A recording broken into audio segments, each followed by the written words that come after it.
किशनगंज में एसएसबी जवानों को बनाया गया बंधक, जवानों के साथ की गई मारपीट, पुलिस ने जवानों को करवाया मुक्त। बताते चले कि बिहार में लोग कानून को हाथ में लेने से बाज नहीं आ रहे हैं। ताजा मामला सीमावर्ती किशनगंज जिले का है, जहां एक ऑपरेशन में जुटी एसएसबी जवानों को ग्रामीणों द्वारा बंधक बना लिया गया। मिली जानकारी के मुताबिक एसएसबी 19वीं बटालियन के जवानों को जाली नोट के धंधेबाज की जानकारी मिली थी, जिसके बाद जवान तस्कर का पीछा कर रहे थे। इसी दौरान टाउन थाना क्षेत्र के बेलवा चौक पर 19वीं बटालियन के जवानों ने उक्त तस्कर को दबोच लिया, लेकिन इसी बीच अपहरण किए जाने का हल्ला मचा दिया गया, जिसके बाद मौके पर जुटी ग्रामीणों और उपद्रवी तत्वों की भीड़ ने जवानों को चारों तरफ से घेरकर बंधक बना लिया और पिटाई करने लगे। उपद्रवियों द्वारा किए गए हमले में 4 जवान घायल हो गए हैं। घटना की जानकारी मिलने के बाद टाउन थाना अध्यक्ष अभिषेक कुमार रंजन दलबल के साथ मौके पर पहुंचे और भारी मशक्कत के बाद जवानों को छुड़वाने में सफल रहे, जिसके बाद जवानों को सदर थाना लाया गया, जहां अग्रतर कार्रवाई में पुलिस जुटी हुई है। एसडीपीओ गौतम कुमार ने कहा कि मामले की जांच की जा रही है और जो भी आरोपी है उन्हें गिरफ्तार किया जाएगा।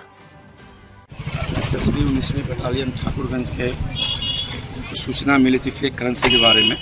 उसी के जांच में बेलवा में वो लोग आए हुए थे, जिसमें कुछ अपराधी तत्वों द्वारा उनके साथ घेर-घार किया गया। जो एसएसबी के जवान थे उन्हें पुलिस रेस्क्यू कर लिया और आगे की कार्रवाई कर रही है। कुछ लोगों को टेंशन दिया गया,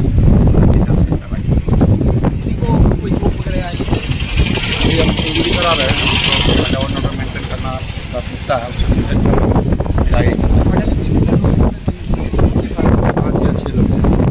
पूरी वीडियो देखने के लिए आपका धन्यवाद। अगर आप इस वीडियो को फेसबुक पर देख रहे हैं तो कृपया हमारे पेज को फॉलो करें, और यदि आप यूट्यूब पर देख रहे हैं तो कृपया हमारे चैनल को सब्सक्राइब करें। आप अपने दोस्तों में या फिर फेसबुक और व्हाट्सएप ग्रुपों में महत्वपूर्ण खबर यानी अफवाहों से दूर सटीक और सही जानकारी वाली इस खबर को साझा करना ना भूलें, ताकि वे भी सटीक और विश्वसनीय खबरों से अपडेट रह सकें।